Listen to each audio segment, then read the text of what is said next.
प्रकाश का अपवर्तन। क्या बताए थे?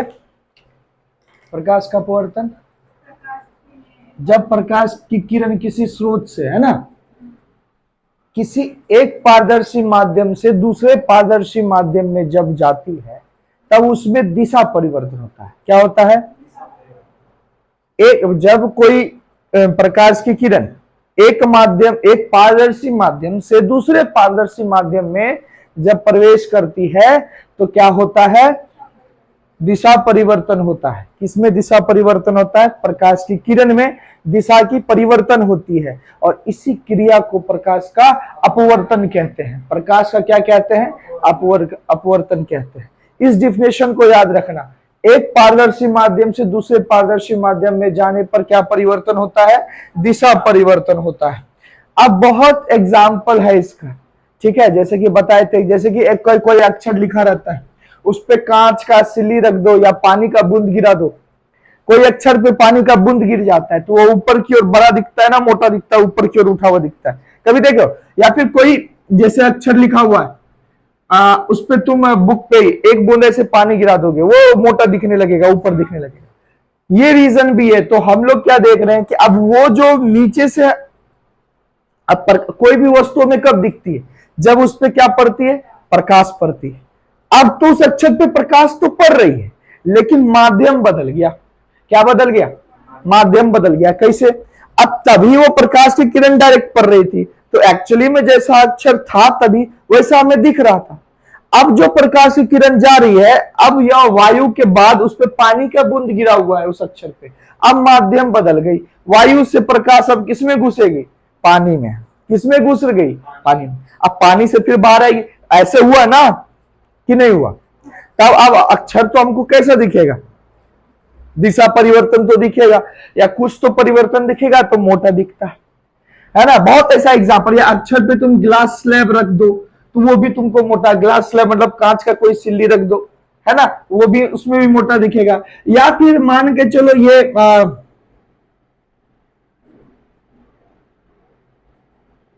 मानव नेत्र है, मान के चलो, है ना, अरे मानव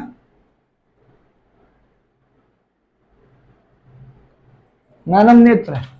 अब यहां पे दो बीकर रख दिए, बीकर समझ रहा है, बर्तन, है ना, दो बीकर रख दिया, दिख रहा। अब यहां पे हम रख दिए सिक्का। क्या रख दिया बाबू? सिक्का। यहां भी सिक्का। अब हम यहां से दिखेंगे, ये हमको ऐसा दिखेगा, सीधा में आते हुए ऐसा दिखेगा। हम लोग बिना अपना सर का मतलब अपने हेड का पोजीशन चेंज किए बिना इसको देखेंगे, ऐसा दिखेगा। सेम सेम यहां से भी देखेंगे, अपना पोजीशन नहीं बदलेंगे। किसका पोजीशन नहीं बदलेंगे? हेड का पोजीशन नहीं बदलेंगे। मान के चलो अब इस वाले आंख में, अब यही है, अब इसी बीकर में क्या भर दिए? पानी भर दिए। अब इसमें पानी भर दिए। क्या भर दिए? पानी भर दिए। पानी भर दिए। अब ये सिक्का कैसा हो जाएगा? ऐसा हो जाएगा। अब मेरा आंख से जो रे निकलेगा इसको देख पाएगा? देख पाएगा ना। एक्चुअली में सही तरह से डायग्राम नहीं बनाया, बुक में दिख गया है तो देख पाएगा। तो एक्चुअली में क्या हुआ? यहां पे प्रकाश का अपवर्तन हुआ, यहां भी अपवर्तन हुआ। यहां पे हम लोग को आंख वही बिना पोजीशन चेंज किए, मतलब क्या समझ रहे हो कि एक कटोरे में पानी, उसमें सिक्का रख दिया। अब यहीं से हम उसको देख रहे हैं, सिक्का नहीं दिख रहा है। अब उसमें हम पानी डालेंगे धीरे धीरे तो कुछ देर के बाद हमको सिक्का दिखने लगेगा। हम अपना पोजीशन वही रखे हैं, बदले नहीं है। खाली बर्तन में जहां देख रहे थे वहां भी देख रहे हैं। बात समझ में आ गई? उसके बाद बहुत सारा एग्जाम्पल है कि नहीं? पेंसिल वाला एग्जाम्पल है कि बीकर में आप क्या रख दो? पेंसिल रख दो। तो अब कोई बर्तन है, जैसे कि यही बर्तन लेते हैं, है ना, यही बर्तन लेते हैं, आए जैसे कि यहां पे पेंसिल डाल दिए इस बर्तन में,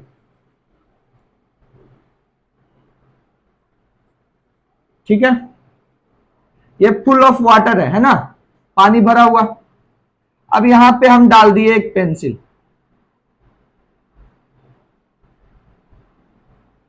पेंसिल डाल ली, यानी कि पेंसिल को इधर जाना चाहिए था, है? लेकिन पेंसिल हमें कैसे दिखती है? ऐसे दिखती है। पेंसिल की वास्तविक पोजीशन तो सीधा होनी चाहिए, पेंसिल सीधा होगी, लेकिन हमें दिखती कैसे, इधर की तरफ, ऊपर की ओर उठी और थोड़ी मोटी दिखती है। पेंसिल की साइड से थोड़ी क्या दिखती है, मोटी दिखती है। क्यों? क्योंकि जब हम इस पेंसिल को एक माध्यम से दूसरे माध्यम में डालें तो क्या हो गया, दिशा परिवर्तन। क्या हो गया, दिशा परिवर्तन। बात समझ में आ गया ना, क्या हो गया, दिशा परिवर्तन। ये सब जो एग्जाम्पल है, किसका एग्जाम्पल है, अपवर्तन का। किसका, प्रकाश का अपवर्तन है, रिफ्रैक्शन ऑफ लाइट। याद रखना, वो रिफ्लेक्शन था, ये रिफ्रैक्शन है। इसके बाद आ जाती है एक डायग्राम जो कि हमें क्या बताएगी, आपतित किरण वगैरह, है ना। जैसे कि एक कांच का सिल्ली ले लो, कांच का सिल्ली ले लो। जरूरी नहीं है कि कांच का सिल्ली ही ले, माध्यम तुम एक वायु है तो दूसरा पानी भी ले सकते हो, ठीक है। जरूरी नहीं है कि क्या ले हम लोग, कांच का सिल्ली ही ले, ऐसा नहीं समझना। अब यहां पे क्या है एक्चुअली कि डायग्राम बना, ये कौन सा माध्यम, वायु, ये कौन सा, कांच की सिल्ली या कांच लिख दो। अब यहां से एक किरण को हम ऐसे लाए, ठीक है, यहां से ये क्या बना दिया हम लोग, अभिलंब।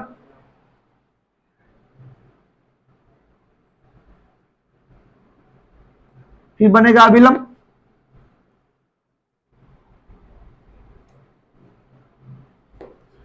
अब किसी स्रोत से आती हुई प्रकाश की किरण क्या कहलाती है, आपतित किरण। किसी स्रोत से आती हुई प्रकाश की किरण क्या कहलाएगी, आपतित किरण। पता है ना, आने वाली किरण, किसी चीज पे आने वाली किरण आपतित किरण। पहला चैप्टर से तो पता ही होगा। तो ये आपतित किरण हो गया, कौन सा किरण, आपतित किरण। ये वाला कौन सा किरण हुआ, क्योंकि यहां पे अपवर्तन हो गया, यहां पे क्या हो गया, अपवर्तन हो गया, तो इसको हम लोग क्या कहेंगे, अपवर्तित किरण कहेंगे। क्या कहेंगे, अपवर्तित किरण, अपवर्तित, ठीक है, किरण। और ये भाई साहब निर्गत किरण, कौन सा किरण, या उद्गामी किरण होता है या निर्गत किरण। तो उद्गामी थोड़ा वास्ट हो गया, निर्गत किरण याद रखना। कौन सा किरण, निर्गत किरण। ये हो गया। अब यहां पे इसको हम लोग कहते हैं अभिलंब। ये जो खिंचा हुआ है ये कौन सा है, अभिलंब। अब आपतित किरण जहां पे पड़ेगी, अभिलंब और आपतित किरण के बीच में कोण बनेगा। हम लोग पहले चैप्टर से पढ़े गए, जहां पे आपतित किरण आएगी और अभिलंब पे पड़ेगी तो अभिलंब और आपतित किरण मिलकर क्या बनाएगी, एक कोण बनाएगी। ये वाली कोण बनेगी। इस कोण को हम लोग क्या कहेंगे, आपतन कोण। क्या कहेंगे, आपतन कोण, है कि नहीं, कहेंगे ना। अब अभिलंब तो है, अपवर्तित किरण के साथ भी क्या बनाती है, कोण बनाती है। ये वाली कोण, इसको कौन सा कोण कहोगे, अपवर्तन कोण कहोगे, है ना। कौन सा कोण कहेगा, अपवर्तन। ये आपतन तो ये अपवर्तन कोण, आपतन कोण था ये हो जाएगा अपवर्तन कोण, है ना, है कि नहीं, हो जाएगा। सेम प्रकार से चलेगा, है कि नहीं चलेगा।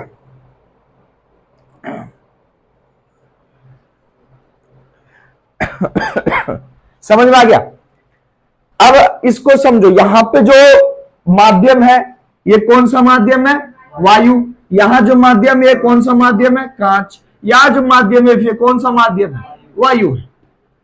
अब एक चीज को समझने की बात है, कल जो हम बता रहे थे कि अभिलंब से जितनी दूर आएगी अपवर्तन के बाद उतनी नजदीक बनेगी।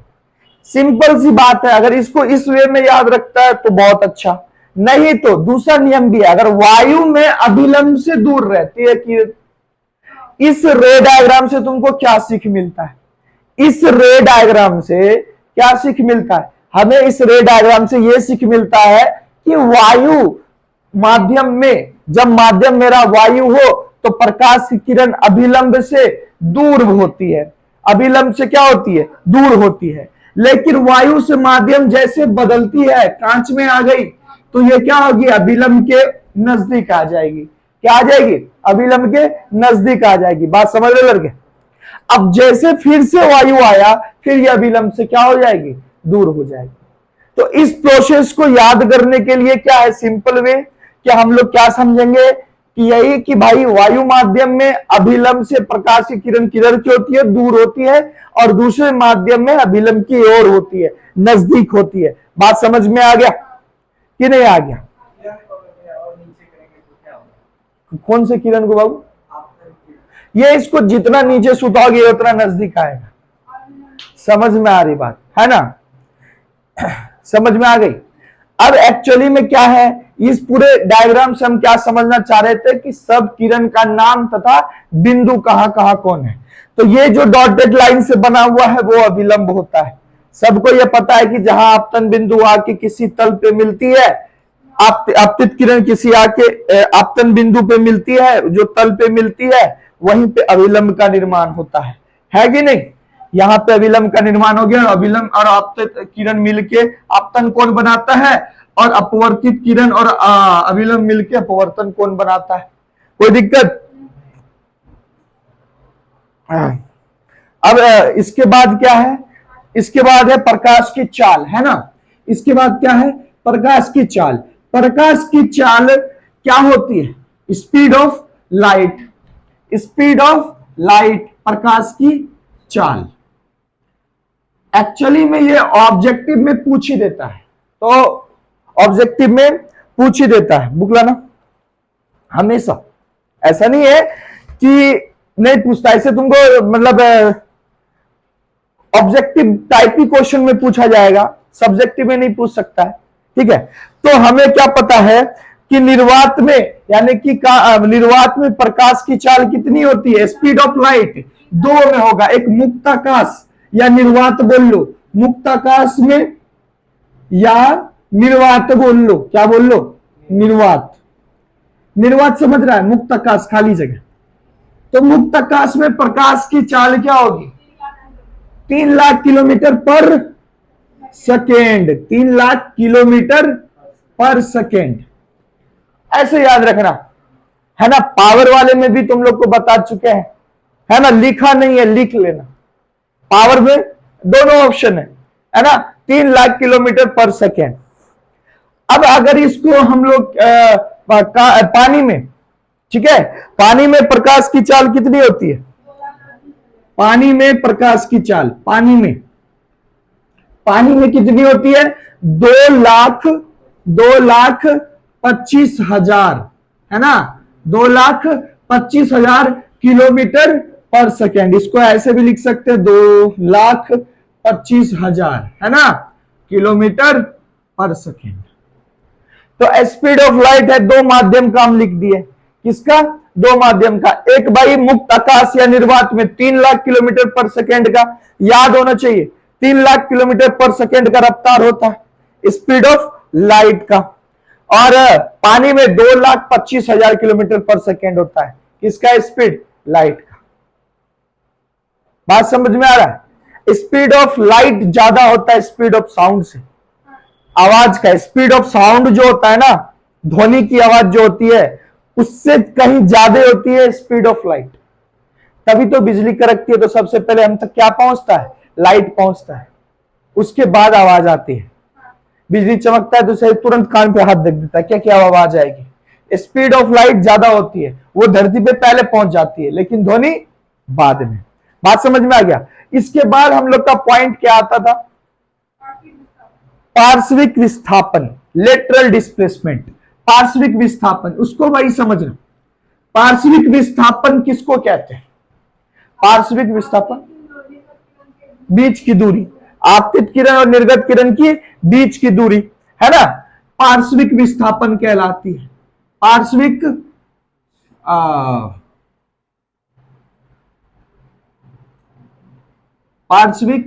विस्थापन है कि नहीं? पार्श्विक विस्थापन, लेटरल डिस्प्लेसमेंट, लेटरल डिस्प्लेसमेंट, है ना? ये भाई साहब होते क्या है? तो जब हम वही रे डायग्राम अपना बनाएंगे, इसका रे डायग्राम अलग होता है, पता है ना? रिफ्लेक्शन की तरह नहीं बनाना, तो टकरा के वापस लौटना। इसमें क्या होता है कि वहां मिरर होते थे, है ना? यहाँ पे भाई साहब माध्यम होते हैं, है ना? पारदर्शी माध्यम जिससे प्रकाश सीधे लौटे नहीं या फिर उसी माध्यम में वापस नहीं लौटेगा, निकल जाएगा। तो भाई साहब लेटरल डिस्प्लेसमेंट को अगर हम समझे, थोड़ा स्पेस बना लेते हैं। लेटरल डिस्प्लेसमेंट फिर से वही एक कांच की सिल्ली बनाते हैं हम लोग, है ना, है कि नहीं। अब यहां से एक आपतित किरण लो, यहां नॉर्मल बनेगा, ये इस प्रकार आएगा और इस प्रकार जाएगा, है कि नहीं। ये मेरा आपतित किरण, अपवर्तित किरण और निर्गत किरण, तीनों किरण आ गया। ये कहता है कि ये निर्गत किरण, ठीक है, और आपतित किरण के बीच की दूरी, अगर कोई किरण ऐसे आपतित हो रही होती वो एक्चुअली में सीधे निकलती, है ना, बिना अपवर्तन के। एक बात कहने का मतलब समझ में आ रहा है। अगर हम बिना अपवर्तन का कोई किरण ले ले, है ना, जो हमें कैसा, हम लोग क्या एज्यूम करेंगे कि ये सीधे निकल जाएगी। एक्चुअली में ऐसा होता नहीं है, मतलब हम लोग मानते हैं कि नहीं, अपवर्तन तो हो जाता है। अगर माध्यम सेम रहता तो किरण ऐसे निकलती कि नहीं निकलती, सीधा जलाए तो सीधे निकलती। या फिर इसी किरण को ले लेते, इसी किरण को ले लो, इसी किरण से हम ऐसे निकालते, अगर वो सीधा, ये तो ऐसे निकला, वो सीधा निकलता। तो एक एज्यूम कर लेते हैं कि आपतित किरण मेरा किस ओर से निकलता। आपतित किरण और निर्गत किरण के बीच की दूरी याद रखना, ये वाली दूरी, ये वाली दूरी। अगर तुमको वार्षिक विस्थापन पूछ दिया एग्जाम में तो कुछ नहीं करना, वार्षिक विस्थापन का डेफिनेशन लिख देना। आपतित किरण और निर्गत किरण के बीच की दूरी क्या कहलाती है, पार्श्विक विस्थापन कहलाती है। अरे ऐसा नहीं है, ये कहने का मतलब हो गया, मेरी बात को सिंपल से समझ लो कि ये जो आपतित किरण है ना, अगर डेविएट ना होता तो सीधा निकलता, अगर डेविएट ना होता तो ये सीधा निकलता। जैसे कि हम बगल में बना दिए कि यहां बिना डेविएशन का आपतित किरण दे दिए, तो ये भी अगर डेविएट ना होता, अगर मुड़ता नहीं, तो ये भी सीधा निकलता, ये टुकड़ा भी। तो ये टुकड़ा जो सीधा निकलती, याद गौर से सुनना, ये टुकड़ा जो सीधा निकलता, तब निर्गत और उसके बीच में कितने का डिफरेंस है, वो पार्श्विक विस्थापन है। नहीं समझ में आ रहा है, नहीं समझ में आ रहा है। अगर ये डेविएशन ना होता, यहां से हम टॉर्च जलाते, अगर ये मुड़ाव ना होता, मुड़ाव हुआ तब तो निर्गत किरण बना, अगर मुड़ाव ना होता तो सीधा निकलता। तो ये आपतित किरण को एज्यूम कर लो कि ये ऐसा सीधा निकल गया, तो इसके और इस आपतित किरण के बीच की जो दूरी होगी ना, वही पार्श्विक विस्थापन कहलाएगी। बात समझ में आ गया, बात समझ में आ गया। अगर एक आपतित किरण लो डेविएशन करके और एक आपतित किरण लो बिना डेविएशन का, कहने का मतलब है कि आपतित किरण अगर मुड़ता नहीं, दिशा में परिवर्तन नहीं होता, तो वो सीधा निकलती, सीधा निकलती ना उस माध्यम को, तो सीधा निकल गई। और एक जो अभी निर्गत हुआ है, दोनों के बीच की दूरी कितनी है, तो दोनों में फर्क कितना हो गया। अगर सीधा अभी निर्गत हो गया, अब पहले आपतित हो रही थी सीधा सीधी, तो अब निर्गत जो हो गया, तो आप अभी जो सीधा सीधे निकल रहा था, अब डेविएशन के बाद निर्गत हो गया वो, तो फर्क कितने का आ गया, फर्क कितने का आ गया। बात समझ में आ रही है, बात क्या बोलना चाह रहे हैं हम, कि ये फर्क कितने का आ गया, यहां से लेके यहां तक। पहले तो यहां निकल जाती, अभी यहां चले गई, है ना, तो फर्क कितने का हो गया, वही बताती है कौन, पार्श्विक विस्थापन। इसी को हम लोग कहते हैं लेटरल डिस्प्लेसमेंट, लेटरल डिस्प्लेसमेंट। हाँ बोलो जी। हाँ, दिखाने के लिए कि इसमें अगर सेम किरण को नीचे लाते तो गिजमिज हो जाता, थोड़ा अजीब दिखता तुम्हारा डायग्राम। बात समझ रहा, तो इसी आपतित किरण को साइड से बना दिए। बात समझ में आ गया। एक्चुअली ये तुम्हारा वही आपतित किरण है जो निर्गत ना होके सीधा निकल जाता। किसका, अरे एक्चुअली में वही सेम चीज है, तुम नहीं समझ पा रहा, तुम अभी तक डेफिनेशन नहीं समझा। अरे ये दोनों भाई साहब सेम ही चीज है, यही आपतित किरण को हम यहां बना दिए, यहां डेविएशन के साथ या बिना डेविएशन। मेरी बात को समझा। अगर इसी में हम लेते तो इसको इसी यहीं से सीधा निकालना पड़ता। बात समझ रहा है, यहीं से इसको क्या निकालना पड़ता, सीधा निकालना पड़ता। ऐसे से ये सीधा हो गया, ऐसे ये सीधा, तो इस दोनों के बीच की दूरी तो पार्श्विक विस्थापन कहलाएगी। बात समझ में आ गया, इस दोनों के बीच की दूरी तो पार्श्विक, मतलब कि दोनों रेखा में अगर सीधी निकल जाती और अभी निर्गत हो गई, अगर सीधी निकल जाती तो कितने का फर्क होता, वो फर्क ही हमें लेटरल डिस्प्लेसमेंट बताती है। कोई दिक्कत, कोई दिक्कत नहीं। लेटरल डिस्प्लेसमेंट क्या होता है वही बताती है। अब इसके बाद अगर टॉपिक कुछ आता है, वो क्या आता है? अपवर्तनांक। क्या आता है भाई साहब? अपवर्तनांक। एक मिनट रुक जाओ, है ना। अपवर्तनांक क्या है? अपवर्तनांक, ये भाई साहब क्या चीज है? अपवर्तनांक क्या चीज है कि नहीं? अपवर्तनांक को समझो अगर, तो प्रकाश का गति अपना अलग अलग माध्यम में अलग अलग होता है। क्या होता है कि अलग अलग माध्यम में क्या होता है? अलग अलग होता है। तो अपवर्तनांक किसको कहेंगे?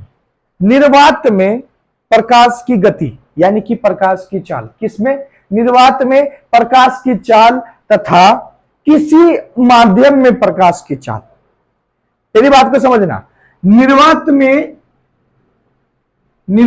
में प्रकाश की चाल बटे किसी माध्यम में प्रकाश की चाल, है ना। प्रकाश की चाल कहने का मतलब हो गया अपवर्तनांक किसे कहेंगे? हम सबको पता है कि जैसा जैसा माध्यम बदलेगा प्रकाश की चाल बदलती रहेगी। किसकी चाल बदलती रहेगी? स्पीड ऑफ लाइट बदलती रहेगी। तो इसको डिफाइन कैसे करेंगे? अपवर्तनांक को डिफाइन कैसे करेंगे? सबसे पहले तो अपवर्तनांक समझ जाओ किसको कहते हैं। इसको अपवर्तनांक इंग्लिश में जिसको रिफ्रैक्टिव इंडेक्स कहते हैं। रिफ्रैक्टिव इंडेक्स समझ में आ रहा? बुक में नहीं मेंशन किया होगा, है ना। रिफ्लेक्टिव इंडेक्स कहते हैं। अपवर्तनांक निर्वात में प्रकाश की चाल तथा किसी माध्यम में प्रकाश की चाल का अनुपात क्या कहलाती है? अपवर्तनांक कहलाती है। इसको डिफाइन कैसे करोगे? इसको कैसे परिभाषित करोगे? तो निर्वात में प्रकाश की चाल तथा किसी माध्यम में प्रकाश की चाल का अनुपात क्या कहलाती है? अपवर्तनांक कहलाती है। कोई दिक्कत? समझ में आ रही है बात? अभी हम लोग जानेंगे कि कैसे क्या होता है, लिखेंगे कैसे।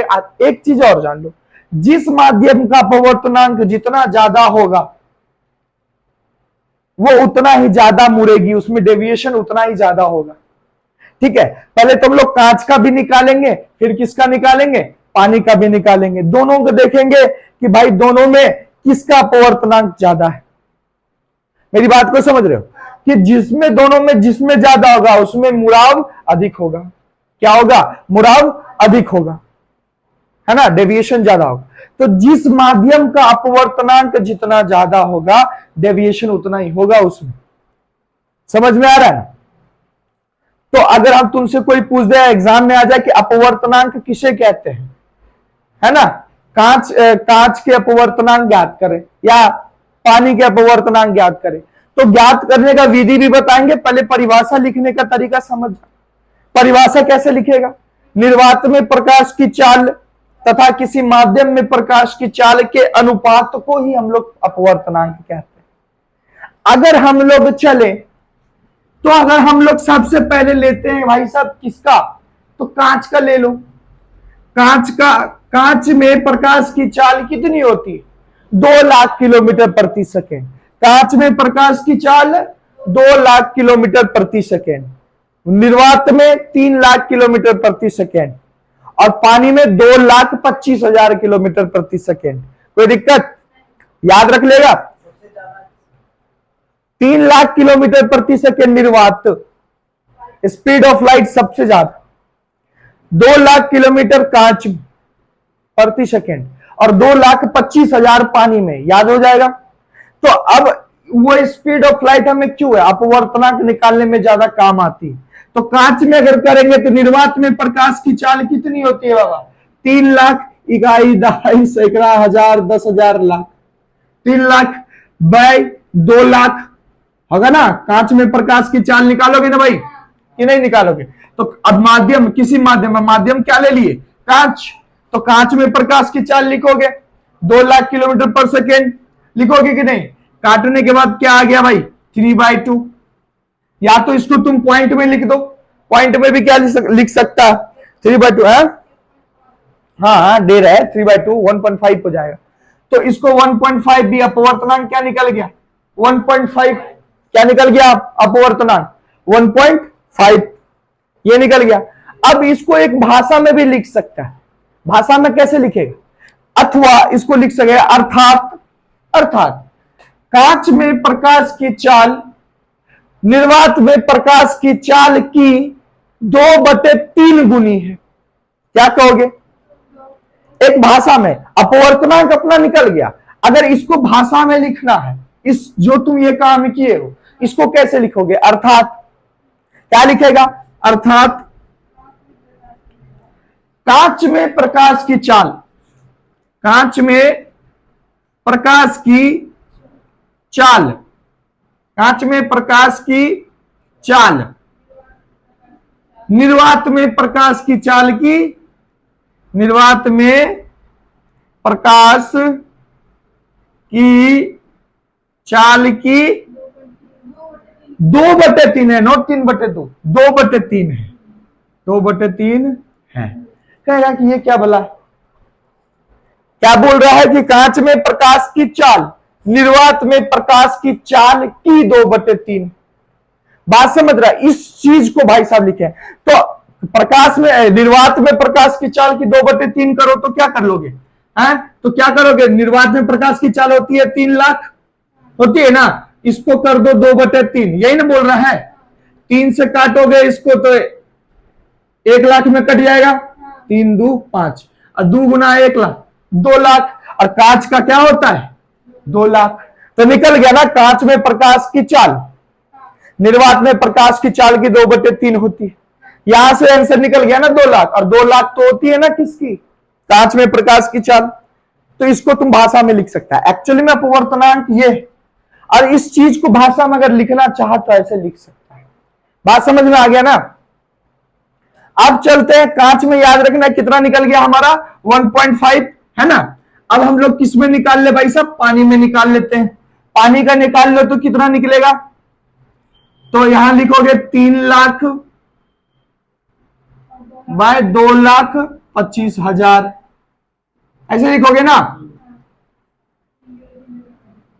कट गया, ठीक है ना। अभी और कटेगा, 5 से काटोगे कितना बार में? 45। कटेगा कि नहीं कटेगा?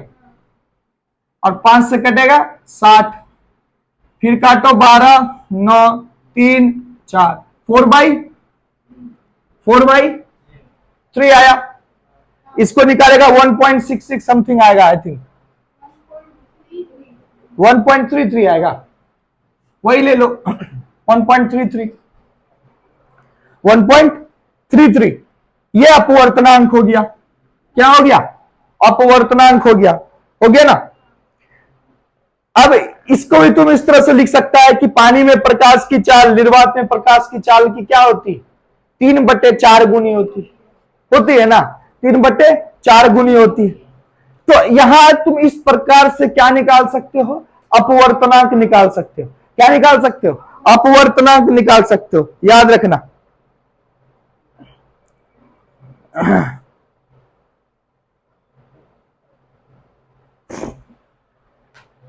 ठीक है।